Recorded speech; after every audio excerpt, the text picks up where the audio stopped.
Hola, bienvenido a Si Visitas, el canal que te dice cosas importantes sobre los lugares que visitas. Porque si comprendes dónde estás, es más fácil admirar el lugar donde te encuentras. En este video mencionaré algunos puntos de interés que hay que considerar cuando visitas la Plaza Fundadores en la Plaza Tapatía. Hicieron falta 4 intentos para fundar una Guadalajara en la Nueva España, pues las condiciones geográficas y la oposición a la conquista material y espiritual de los pueblos originarios de la región hicieron realmente difícil el proceso. En esta región había diferentes cacicazgos, independientes entre sí, pero dispuestos a hacer frente común si las circunstancias lo requerían. A la llegada de los españoles, los principales grupos indígenas de Jalisco eran los coanos, los cocas, que habitaban en los alrededores del lago de Chapala, los cascanes, cuyos principales asentamientos estaban en los actuales estados de Aguascalientes y Zacatecas, pero también en Jalisco por la zona de Ameca, y los texcueces, señores de Tonayán, hoy Tonalá, el reino más importante de la región. Todos del grupo denominado chichimecas, que era de designación, posteriormente despectiva, de las tribus mayoritariamente seminómadas que habitaban al norte de Mesoamérica en terrenos semidesérticos. Usualmente los grupos que se asentaban cerca de cuerpo de agua dejaban de ser nómadas y establecían centros ceremoniales de cierta importancia, tal como se está descubriendo actualmente. La conquista de Jalisco empezó por el sur del estado, siguiendo la expansión proveniente del altiplano central por la ruta de Michoacán, y hubo diferentes intentos con aproximaciones y retiradas. Cristóbal de Olid entró por primera vez luego de intentar salvar a Juan Álvarez Chico, que se enfrentaba al rey Colimán, aunque llegó tarde. Luego cruzó hacia la sierra por Mazamitla y Tamazula en 1522, y al final tuvo que retirarse por orden de Cortés para intentar la conquista de Honduras por el mar. En 1524, Hernán Cortés envió a su primo Francisco Cortés a explorar la costa y buscar metales preciosos, y después a Alonso de Ábalos. Deseaban a toda costa riquezas que justificaran su estancia ante el rey de España, y para beneficio propio, para luego obtener el dominio de las tierras y sus habitantes. Como no lograron los resultados que esperaban, en marzo de 1530, Nuño Beltrán de Guzmán, usualmente denominado Nuño de Guzmán, emprende la expedición y conquista por el noroeste, intentando extender los territorios bajo su dominio de mar a mar. Así cruzó hacia los valles occidentales acompañado por 500 soldados españoles y 15,000 soldados mexicas, entrando por la barca hacia Tonayán, donde fue recibido por la Ciguapili Tzapontli. Su intención era dominar las tierras de los grupos cascanes que estaban del otro lado de la barranca de Huentitán. Derrotó a varios caciques de la región, desde Michoacán hasta Zacatecas. Sin embargo, deseaba crear un asentamiento para afianzar sus conquistas y defenderse de los naturales. Así que en donde actualmente se encuentra Nochistlán, que hoy está en el estado de Zacatecas, fundó la primera Guadalajara, a la que puso ese nombre en honor a la ciudad española de donde era originario. Poco tiempo después se percató junto con sus hombres que las condiciones del semidesierto eran muy complicadas. Así que decidieron cambiar la ciudad a donde hubiera más agua, mejores vías de comunicación y menos tolvaneras. Desandando el camino, recordó que la zona de Tonalá tenía esas características y se dirigió hacia allá. Al llegar, expulsó a la gente del lugar porque, siguiendo el ejemplo de Hernán Cortés, que ostentaba el título de Marqués del Valle de Oaxaca, quería instaurar su propio marquesado. Sin embargo, tampoco quisieron quedarse definitivamente ahí. En 1535, 2 años más tarde, volvieron a mover la ciudad de Guadalajara a Tlacotán, hoy municipio de Islahuacán del Río. Mientras tanto, debido a las crueldades de Nuño de Beltrán y los conquistadores que lo acompañaban hacia los pueblos indígenas, provocó el inicio de la llamada Guerra del Mixtón, En dicha guerra, los líderes indígenas Francisco Tenamaxtli, de Nochistlán, Coringa, de Tlaxicoringa, Tencuitlatl, de Juchipila, y Don Diego, de los Zacatecos, unieron fuerzas para promover las revueltas y expulsar a los conquistadores y a los misioneros. Gracias a eso, la Tercera Guadalajara era constantemente atacada por grupos indígenas, por lo que solicitaron refuerzos. En el refuerzo se incluyó, por orden del virrey Antonio de Mendoza y Pacheco, a Pedro de Alvarado. La pacificación de la zona fue el requisito que el virrey le puso a Alvarado para apoyarlo en una expedición a las Islas de la Especiería, lo que actualmente serían las Islas Molucas, en Indonesia. Llegó a la contienda el 11 de junio de 1541, creyendo que la tarea era cosa sencilla. Debido a su historial de victorias en Tenochtitlán y a la conquista de Guatemala, supuso que rápidamente partiría la nueva expedición. Cristóbal de Oñate, un capitán que acompañaba a Núñez de Beltrán, le advirtió sobre la tenacidad y ferocidad de los indígenas.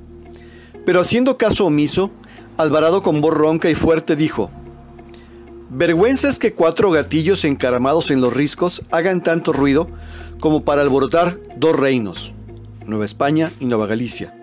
Con menos gente que la que traigo, basta y sobra para sujetarlo. Vamos adelante». Oñate quiso hacerle entender que las condiciones eran diferentes, pero una vez más Alvarado le preguntó: ¿vale más un indio de los de acá que 1000 de los que por allá se han conquistado? Pedro de Alvarado mantuvo su postura y ordenó el ataque el 24 de junio de 1541, lo que significó que ahí se acabaran sus victorias. Tras una derrota en batalla, mientras huían de los enemigos, el caballo de Baltasar Montoya, un soldado inexperto, lo embistió y lo arrastró hasta unos barrancos cerca de Yahualica. Lo trasladaron herido y agonizando a Tenguillo y luego a la Tercera Guadalajara, donde murió el 4 de julio de 1541. Sus restos se trasladaron a Guatemala, donde residía su familia. Aguantaron 6 años en dicho sitio, pero luego de muchas desventuras decidieron reubicar Guadalajara. Los sobrevivientes, entre españoles, portugueses e indígenas mexicas que habitaban el asentamiento, cruzaron la barranca de Huentitán buscando un lugar más propicio. En Tetlán, al amparo de Fray Antonio de Segovia, registraron a los colonos que fundarían la ciudad, y luego decidieron instalarla en el valle de Atemajac, en la ribera de un río al que nombraron San Juan de Dios. Pero los colonos no creían que fuera un buen sitio porque al otro lado del río frecuentaban indígenas enemigos. Así, el asentamiento principal quedó entre los indios aliados que los acompañaban. Quedaron en Tetlán, al oriente, en San Juan Mexicalcingo, al sur, y en Mezquitán, al norte, todos los indígenas que los acompañaban. Posteriormente se fundó el Analco, con indios cocas y tecuexes que llegaron con Fray Antonio de Segovia al fundar el convento de San Francisco. Cuando por fin Cristóbal de Oñate decidió sobre el lugar del asentamiento, surgieron entre los colonos discusiones sobre la conveniencia del lugar, hasta que gritando junto con el señor Ibarra, lograron la atención del grupo, y sacando su cuchillo y clavándolo en el tronco de un árbol cercano, dijo: «Caballeros, soldados y compañeros míos, y los que presentes estáis, aquí señalo horca y cuchillo, fundo y sitio la ciudad de Guadalajara, a la cual guarde Dios por largos años, con aditamento de reedificarla en la parte que más me conveniere, la cual pueblo en nombre de su majestad, y en su real nombre guardaré y mantendré en paz y justicia a todos los españoles, conquistadores, vecinos, habitantes, forasteros y a todos los naturales, guardando y haciendo tanto justicia al pobre como al rico, al pequeño como al grande, amparando a las viudas y a los huérfanos. Caballeros, yo ya tengo poblada la ciudad de Guadalajara en nombre de su majestad. Si hay alguna persona que lo pretenda,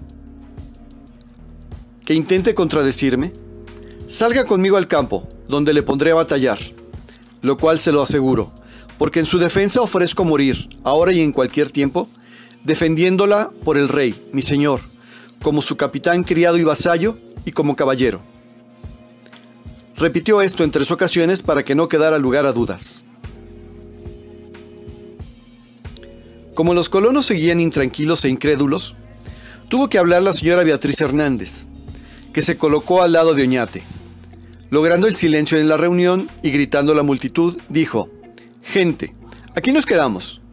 El rey es mi gallo y aquí nos quedamos a las buenas o a las malas».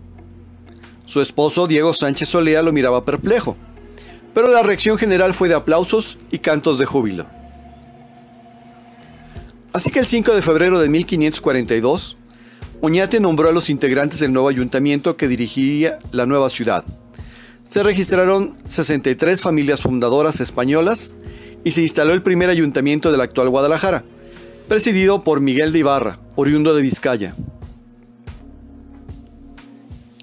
Guadalajara había recibido desde 1535 el título de ciudad, concedido por Carlos I de España. También le concedió un escudo de armas el 8 de noviembre de 1539, en reconocimiento a la valentía de los fundadores.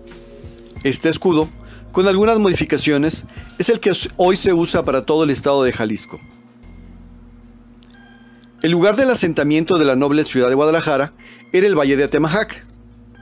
Atemajac en náhuatl significa roca o cerro que bifurca un río, o lugar donde se bifurca un río. La palabra Guadalajara proviene del vocablo árabe Guad al-Idhara o Guadil ad-Jara, de origen sarraceno, que significa río de piedras o río entre piedras.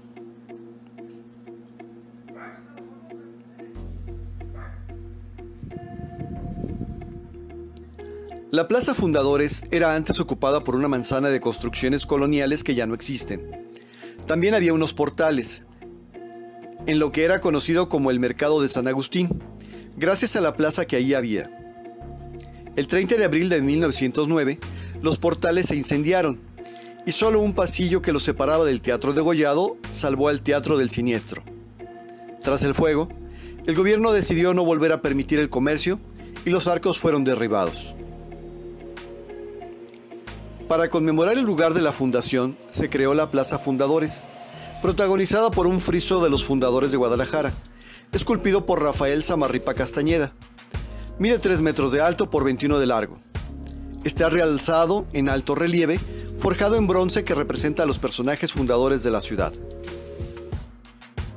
En el friso aparecen Cristóbal de Oñate, doña Beatriz Hernández y los grupos de españoles que ayudaron a la colonización, entre ellos andaluces, castellanos, vizcaínos, portugueses e indígenas. Además, hay una fuente que recrea el nombre de Guadalajara. Al lado sur de esta plaza se encuentran 2 esculturas en bronce. Una de ellas es Beatriz Hernández, la valiente mujer que decidió el sitio de la fundación, y otra de Miguel de Ibarra, primer alcalde de la ciudad.